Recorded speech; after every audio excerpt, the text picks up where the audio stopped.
चलो, तो इस चैप्टर का नाम है गवर्नमेंट बजट। ठीक है, ये सबसे छोटा चैप्टर है, तो आपको अगर एग्ज़ाम की जब भी रिवीजन करनी हो तो सबसे पहले ये चैप्टर करना, मतलब अगर आपको लगता है मुझे इजी काम करना है, 6 नंबर का सबसे छोटा चैप्टर है। तो गवर्नमेंट बजट क्या होता है बताओ? गवर्नमेंट बजट, इसमें सरकार क्या रिकॉर्ड करती है? हमारे पास कितना पैसा है जो पूरे साल में हम खर्च करेंगे। एस्टिमेटेड, हाँ, एस्टिमेटेड रिसिप्ट्स कि कितना पैसा आएगा और एस्टिमेटेड एक्सपेंडिचर कितना पैसा जाएगा। तो एक साल का सरकार ऐसा बजट तैयार करती है आने वाले। अब इसमें पहला क्वेश्चन आता है कि भाई सरकार के ऑब्जेक्टिव्स क्या हैं बजट बनाने के पीछे। तो आप की पॉइंट्स बस इसमें याद रखना। पहला है redistribution of income and wealth. इसका मतलब है कि सरकार हर बार बजट में ये सोचती है कि हमें कुछ ऐसा करना चाहिए ताकि ये जो इनकम है ये रीडिस्ट्रीब्यूट हो जाए। तो अमीर जो हैं उनको थोड़ा कम कर दें और गरीब जो है उनको थोड़ा बढ़ा दें। तो अमीर और गरीब के भेदभाव को सरकार थोड़ा कम करना चाहती है, तो इसीलिए रिच पर ज़्यादा टैक्स लगा देती है और सब पुअर्स को सब्सिडीज दे देती है। दूसरा ऑब्जेक्टिव होता है सरकार का रीएलोकेशन करना रिसोर्सेज को। अब सरकार को ये भी सोचना है कि यार हम प्रॉफिट कमाना चाहते हैं और सरकार को ये भी सोचना है हमें सोशल वेलफेयर करना है, तो वो अपने रिसोर्सेज को इस तरह से बैलेंस करती है कि थोड़ा प्रॉफिट भी कमा सके और थोड़ा सामाजिक काम भी कर सके। तो इसको बोलते हैं रीएलोकेशन ऑफ रिसोर्सेज। तीसरा जो है वो आप पुराने चैप्टर से लिंक कर सकते हो, इन्फ्लेशन एंड डिफ्लेशन वाले से, कि भाई इकोनॉमिक स्टेबिलिटी को मेंटेन करना भी सरकार का ही काम है। तो अगर मान लो इन्फ्लेशन हो गया तो सरकार क्या करेगी? टैक्स बढ़ा देगी, और अगर डिफ्लेशन होगा तो टैक्स कम कर देगी। तो ये भी सरकार के बजट का एक ऑब्जेक्टिव हो गया। बाकी चौथे और पाँचवें और छठे और सातवें ये बेकार ऑब्जेक्टिव है, मतलब लिखने के लिए पहले 3 ही लिखना हमेशा एग्जाम में, लेकिन इनके बारे में पता होना चाहिए। जैसे 14 है मैनेजमेंट ऑफ पीएसयू। अब इसका मतलब क्या होता है? जितनी भी पब्लिक कंपनियां हैं उन सबको कैसे मैनेज करना है ये सरकार अपने बजट में देखती है। बाकी सरकार का ऑब्जेक्टिव है गरीबी कम करने का, सरकार का ऑब्जेक्टिव है नौकरी प्रदान करने का, सरकार का ऑब्जेक्टिव है क्षेत्रीय भेदभाव कम करने का, रीजनल डिस्पैरिटी। बाकी सरकार का ऑब्जेक्टिव है पब्लिक गुड्स बनाने का, जैसे पार्क हो गए, और इकोनॉमिक ग्रोथ का भी ये भी ऑब्जेक्टिव है। खैर, अब बजट के कितने कंपोनेंट्स हैं बताओ रोहित भाई? तो तुम्हें कैसे पता? देख लिया। तो अब इधर देखो, तो सरकार के बजट के 2 कंपोनेंट्स हैं, बिल्कुल सही, या जिनको आप कह सकते हो 2 पोर्शंस भी हैं। एक होता है कैपिटल बजट, एक होता है रेवेन्यू बजट। लेकिन अब यहाँ पे ध्यान से देखना, देखो सरकार की अगर हम रिसिप्ट्स की बात करें तो 2 तरह की रिसिप्ट्स होती हैं, एक होती है कैपिटल रिसिप्ट, एक होती है रेवेन्यू रिसिप्ट। अब डेफिनेशन देख लो, ये इंपॉर्टेंट है। कैपिटल रिसिप्ट किसे बोलते हैं? लायबिलिटी बढ़ती है या एसेट कम होता है, वेरी गुड। और रेवेन्यू रिसिप्ट किसे बोलते हैं? जब ना तो लायबिलिटी बढ़ती है और ना ही एसेट कम होता है। तो ये आपको याद होने चाहिए, बस जो इसमें मैंने लिखवाए हैं पूरे इनको कंठस्थ कर लेना अच्छे से। जैसे कैपिटल रिसिप्ट्स में लिखवाए थे एग्जांपल्स क्या क्या हैं कि भाई बोरोइंग वगैरह, डिसइन्वेस्टमेंट या रिकवरी ऑफ लोन्स। तो ये सब चीज़ें सरकार की क्या हैं? कैपिटल रिसिप्ट्स हैं। अच्छा, इसी तरह कैपिटल एक्सपेंडिचर क्या होते हैं? कैपिटल एक्सपेंडिचर होते हैं या तो एसेट बढ़ जाता है या लायबिलिटी कम हो जाती है। अब इसके एग्जांपल क्या हैं? भाई सरकार ने कोई नया कंस्ट्रक्शन करा रोड का, या सरकार ने कोई बहुत बड़ा इक्विपमेंट खरीद लिया, या रीपेमेंट ऑफ लोन कर दिया। तीसरा होता है, ये इंपॉर्टेंट है, रेवेन्यू रिसिप्ट। रेवेन्यू रिसिप्ट्स क्या होते हैं? जिनसे ना लायबिलिटी बढ़ती है ना ही एसेट कम होता है। अब ये 2 टाइप के हैं रोहित भाई, कौन कौन से? टैक्स रेवेन्यू और non tax revenue. Tax revenue तो चलो आपको पता ही है मोटा मोटी, कि सरकार जो है वो लोगों से क्या लेती है? टैक्स लेती है।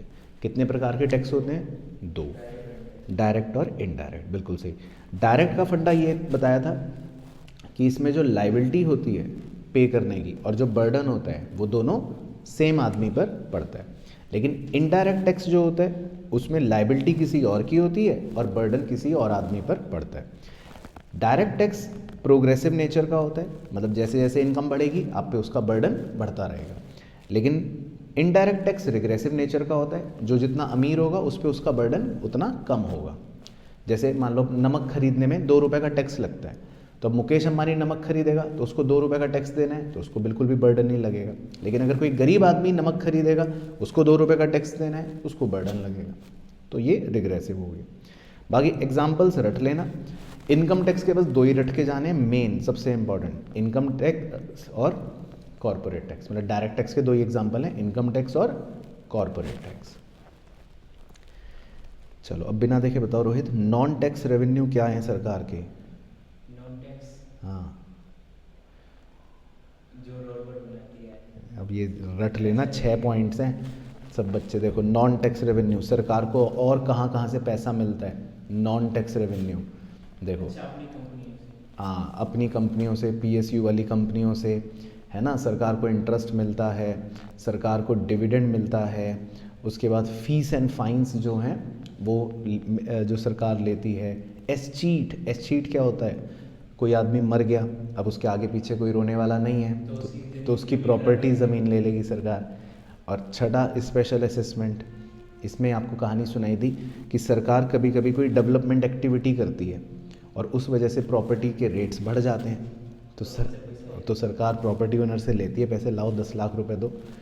तो ये होते हैं सरकार के नॉन टैक्स रेवेन्यू। बाकी चौथा तो बहुत सिंपल है, रेवेन्यू एक्सपेंडिचर।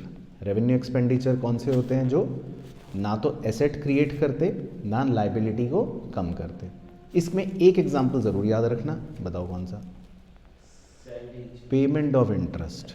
जो सरकार इंटरेस्ट पे करती है वो एक रेवेन्यू एक्सपेंडिचर होता है ना, पहला वाला। बाकी तो सैलरी देना, सब्सिडीज़ देना, छोटे मोटे खर्चे, ये सब सरकार के रेवेन्यू एक्सपेंडिचर होते हैं। डिसइन्वेस्टमेंट मैडम ये रहा, देखो मैंने तो कहा था कंठस्थ कर लो, कैपिटल रिसिप्ट में वो रहा लिखवा रखा है, ठीक है। अब रोहित बाबू ये बताओ, क्या सरकार के खर्चे ज़्यादा होते हैं या रिसिप्ट ज़्यादा होती हैं? नहीं, भारत में तो खर्चे ज़्यादा होते हैं। तो खैर अगर हम वैसे सोचें तो मैंने आपको एक कहानी सुनाई थी कि सरकार जो होती है, सरकार के टोटल रिसिप्ट्स और टोटल खर्चे जो होते हैं वो कुछ इस तरह से मतलब नज़र आ रहे होते हैं ना, मोटे मोटे, कि भाई टोटल रिसिप्ट्स में कैपिटल रिसिप्ट्स हैं, रेवेन्यू रिसिप्ट्स हैं, टोटल एक्सपेंडिचर में कैपिटल एक्सपेंडिचर है, रेवेन्यू एक्सपेंडिचर है। तो जब सरकार के टोटल खर्चे ज़्यादा होते हैं और टोटल रिसिप्ट्स कम होती है तो उस सिचुएशन को क्या बोलते हैं? Budget deficit. उसको क्या बोलते हैं? Budget deficit. तो बजट डेफिसिट तो सिंपल सा यही फॉर्मूला है जो आपको लिखवाया था, टीई माइनस टीआर।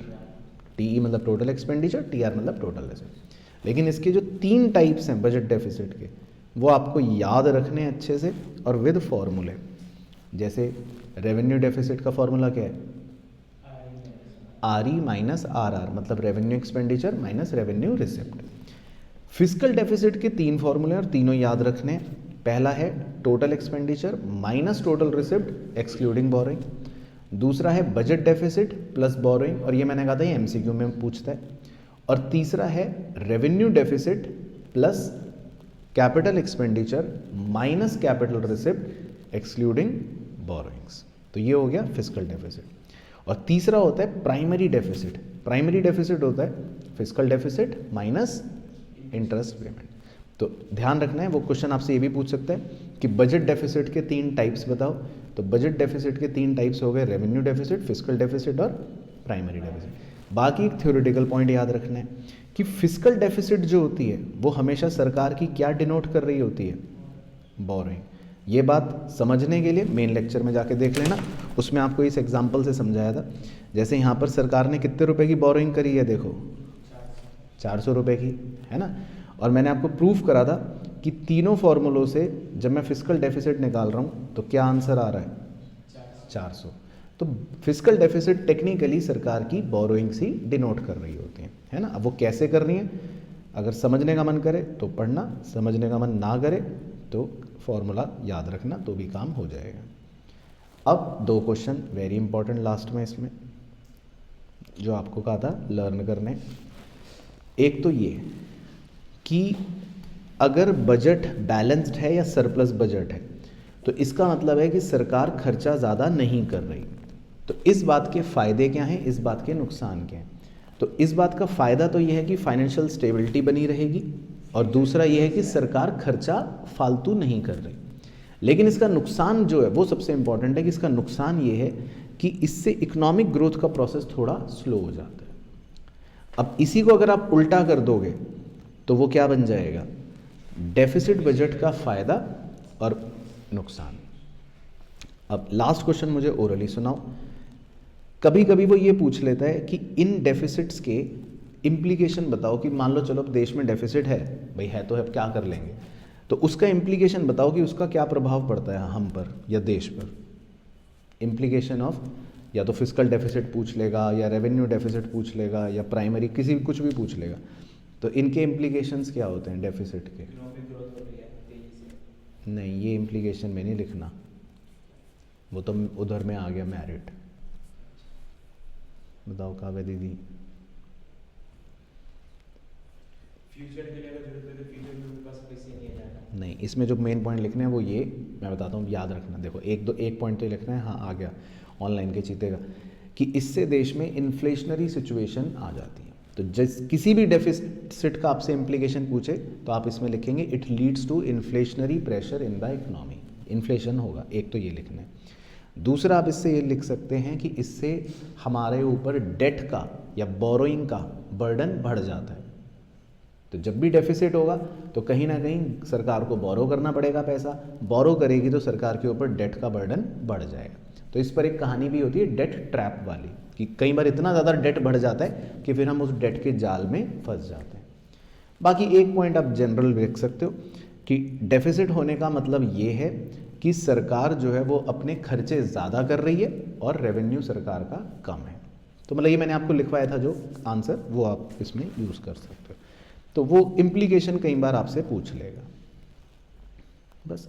बाकी तो इसके जो क्वेश्चन है वो एक बार आप गो थ्रू कर लेना, उससे आपको पूरा क्लियर हो जाएगा। तो ये सबसे छोटा यूनिट है बेसिकली गवर्नमेंट बजट का। तो इसमें 4 कंपोनेंट्स के पार्ट, सबसे स्टार्टिंग से बता देता हूँ। ऑब्जेक्टिव्स वो याद करना, 4 कंपोनेंट्स के पार्ट याद करना, और 3 तरह के जो डेफिसिट्स हैं बस वो याद करने हैं इसमें। ठीक है, चलो तो बस डन, डन।